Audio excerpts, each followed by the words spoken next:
Paano daw tumuldok yung kanyang mga alaga, paano daw tumagal sa rondahan. Yo, what's up mga kalapatids? Isang magandang araw sa inyong lahat. Welcome back dito sa ating channel, Chocobolof TV. For today's video, ayan nga yung ating mga alaga, tataas lumipad. At pangalawang balik na nila yan galing sa ranging mga kalapatids. Pero sa ganyang kataas na lipad, mukhang ayaw pa nilang bumaba. So baka magre-ranging pa uli yan. Time check tayo mga kalapatids, 7:22 ng umaga. So mahigit 20 minutes na nung pinakawalan natin yung ating mga alaga, pero umikot na naman doon sa kabilang ibayo mga kalapatids. At sasamantalahin natin yung pagkakataon para linisin yung kanilang kulungan, kasi nga ilang araw din natin silang kinulong dito dahil nga doon sa dalawang pinakay na pinapabatcher natin, binartolina natin. So nagdesisyon na tayo ng pakawalan na sila dahil sabik na talaga lumipad yung mga yon. Kaya yung binuksan ko kanina, sayang nga lang at di ko na videoan dahil nagcha-charge ako. Bigla naman silang nagkumahos. Naghikahos. Ay nako, pasensya na kayo, hindi pa ako nakakapag-almusal mga kalapatids. Yun, nagkumahos agad sila mga kalapatids at lumipad agad, sumibat na agad at tumuldok at nag-ranging na. So hindi ko na nakuha yung aking cellphone para videohan to. Kaya ngayon, check muna natin yung kanilang mga dumi, pasintabi sa mga nag-aagahan at kumakain dyan. Ayan mga kalapatids, maayos yung kanilang mga dumi. Nung mga nakaraan basa yung mga yan, sa hindi ko malamang dahilan. So ang ginawa ko yun nga, resulta ng ating pagki-cleansing to mga kalapatids. At take note, di pa tayo nagbibigay ng ng matawag doon, probiotics, kasi nga nagbibigay pa tayo ng mga kung ano-ano sa kanila, kinokondisyon natin sila. So by next week magbibigay na tayo ng probiotics. Sasagutin na rin natin sa episode na ito yung ilang mga katanungan ng ating mga kanubi tungkol sa iba't ibang paksa pagdating sa pag-aalaga ng kalapate. So kung ikaw na nanonood kanubi, baka ganito rin ang tanong mo, tumuto ka lang at abangan mo yung ating magiging kwentuhan. Kaya wag na natin patagalin to. Tara!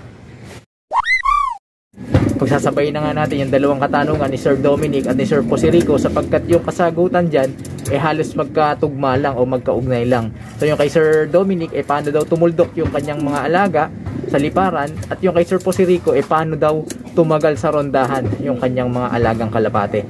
So yan ang ating sasagutin.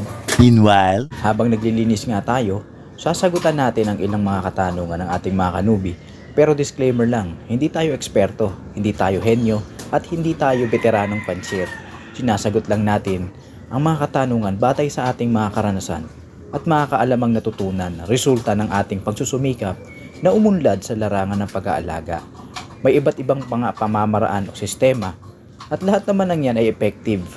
Makabubuting pumili kayo ng sistemang angkop sa inyong sitwasyon. Unang-una, dapat nating siguraduhin na nasa kondisyon ang ating mga alagang flyers. Meaning, healthy at walang anumang sakit na iniinda, lalo-lalo na sa respiratory system. Gaya ng sipon, halak. Kasi pag meron yan, titatagal sa high altitude o mataas na liparan yan. Dapat physically fit din ang ating mga ibon. Baka overweight yung mga yan, sobra sa taba. Mahihirapan talaga yan lumipad. Halimbawa niyan, yung mga breeders natin. Pagka pinakawalan mo yan or nakawala, tignan nyo, hirap silang lumipad. Or kung lumipad man, napakababa at mahihirapang pumitik. Kasi panay ang kain lang ang ginagawa at hindi nag-e-exercise. Tapos breeder mix pa na mayaman sa protina yung kanilang kinakain. Kaya ang resulta, talagang bumibigat sila at nahihirapan silang lumipad. Isa pang konsiderasyon dyan ay yung pagkain o patuka na binibigay natin. Pag ibon na pangronda, dapat more on carbohydrates. Kaya nga may flyer mix, di ba? Ang flyer mix kasi ay more on carbohydrates and fats na nako-convert sa energy. Hindi rin sila basta-basta tataba at mame-maintain nila yung katawan nila na pangliparan. Parang ganito lang yan. Isipin niyo yung mga atleta sa marathon. May matataba ba doon? Wala pa akong nakita. Kasi pag mataba, natural, mabigat at mabagal. Kaya mapapansin niyo, halos lahat ng atleta doon puro mga payat. Pero teka, hindi porke payat malamya o mahina. Bawat muscle nun batak. Mas maganda ganun din sa ibon natin. Hindi masyadong mataba pero batak sa liparan. Isa pa, ang protein ay nakakapagpababa ng buoyancy ng katawan ng ibon.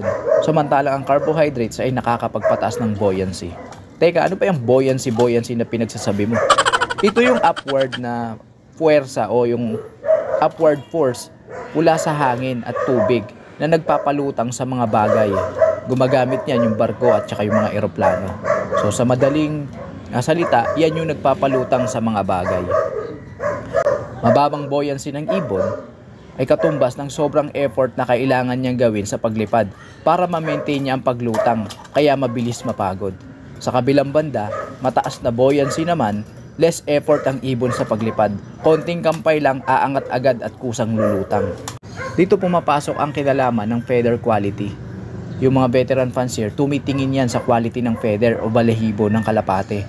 Mas gusto nila yung smooth, silky at magaan. Malaki daw ang maitutulong nito sa streamlining o pag-react ng hangin at aerodynamics sa kanilang mga pakpak. Ang smooth and silky feather ay namamana or genetics. Yun ang isang dahilan bakit pag nahipo mo yung isang ibon, lalo na pag champion, hipo pa lang may kakaiba na. Ibang-iba doon sa pangkaraniwang ibon. So isang factors yung balahibo doon or yung feathers na nararaman ng ating mga kamay, mga kalapatids. Kung natugunan mo yung mga factors na binanggit natin tulad ng health, condition, tapos binavitamins mo pa, tamang patuka ang binibigay mo, tapos ginagawa mo pa yung mga pamamaraan na ibinahagi natin sa videong ito na nasa description, pero ayaw pa rin tumuldok at lumipad ng matagal ang ating mga ibon, magpo-fall na yan sa bloodline, mga kalapatids. May mga strain kasi ng kalapati na mataas talaga lumipad gaya ng Tippler, at may mga lahi naman na hindi kataasan gaya ng mga native na ibon. May ibang kalapate na mahilig lumipad. Meron naman bloodline na gusto dapo lang ng dapo or uwi agad sa bahay dahil masyadong territorial. Bagamat merong pamamaraan para maikompromiso yan tulad ng pagsiself-toss at force fly, paggamit ng flag habang nagpaparonda, hanggang doon na lang ang ating magagawa, mga kalapatids. Pero wag mag-alala, sa derby, hindi ang labanan ay patuldukan, hindi rin patagalan lumipad. Kumbaga isang dagdag factor lang yan, mga kalapatids. Dahil pag malakas sa liparan, batak ang katawan ng ating mga alaga. Pagdating sa race, lahat ng attributes ay mahalaga. Pangunahin na ang homing instinct. Meron ng iba, 2 hours nga rumoronda pero hindi naman nakakadulo. Meron namang ibon, tamad rumonda, tamad lumipad, pero uuwian ka at makunat kahit saan mo ihagis. Meron mataas lumipad pero mahina ang homing instinct. Meron naman di kataasan lumipad pero uuwi at uuwi sa'yo. Sa karera, collective attributes at kombinasyon ng lahat ng magagandang katangian ang kailangan. Samahan mo na rin ng konting swerte, syempre. Hindi nakapokus lang sa isang kakayahan ng ibon. Pero teka, naparami yata ako ng daldala. May iba ako. Napindot mo na ba yung subscribe button? Naku, pag hindi mo pa napindot, pindutin mo na pati ang notification bell para nang sa ganun i-updated ka sa ginagawa nating mga video sa susunod na mga uploads. 1 segundo lang, baka naman. Time check tayo, mga kalapatids, 8:07 na ng umaga at nakita ko na yung ating mga alaga. Andito na sila, lumilipad sa himpapawid malapit dito sa ating loft. So nagpakita na sila. So mahigit 1 oras na nga silang lumilipad, mga kalapatids. Ayan na sila. Yun, pabalik na. Ayan mga kalapatids, tama. At nalinis na natin yung ating flyers loft. So malinis na yan. At ganun din, nalinis na rin natin yung ating mga breeders cage. Ayan, natanggal na natin yung mga laman yan dito sa mga tray, mga kalapatids. So all set na tayo sa araw na ito.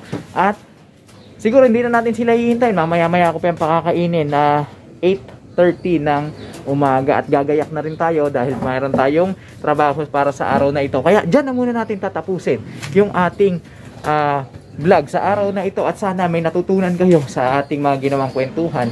Kaya ikaw na nanonood na hindi pa nakapag-subscribe, nako, mag-subscribe ka na at pindutin mo na ang notification bell para nang sa ganun sa susunod nating upload, updated ka dito lang sa ating channel. Bigyan mo na rin ako ng like, comment, share kung nagustuhan mo ang video at pakisuportahan ang ating Facebook page sa pamamagitan ng pag-follow para sa tuloy-tuloy na kwentuhan na kapupulutan ng kaalaman. Paano, mga kalapatids? Hanggang sa muling pagkikita. Paalam!